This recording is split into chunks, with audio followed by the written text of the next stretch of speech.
मूंग दाल डोसा बनाने के लिए ये मैंने 1 कप मूंग की दाल लिया है, जिसे मैंने 5-6 घंटे तक भिगो कर रखा है। ये देखिए हमारा दाल अच्छे से भीग गया है। अब इसे मैं छान लूंगी।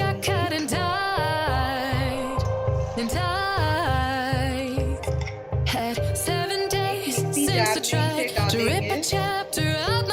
ध्यान है, इसे भूनते वक्त पानी नहीं डालना है। अगर आपको लगे कि पानी बिल्कुल नहीं है तो आप 2 चम्मच पानी डाल सकते हैं।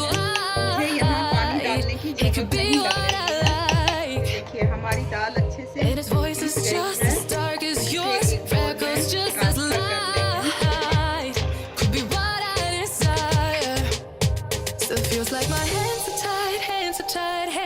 बैटर में मैंने 2-3 चम्मच चावल के आटा डालकर मिला लिया है। इसे एक नॉन स्टिक तवा पर फैलाएंगे। ऊपर से 1 चम्मच तेल डालकर फैलाएंगे। ये देखिए हमारा मूंग का दाल डोसा क्रिस्पी बनकर तैयार है। अगर आपको मेरा वीडियो पसंद आए तो प्लीज़ लाइक कमेंट करना ना भूलें और मेरे चैनल को सब्सक्राइब ज़रूर करें।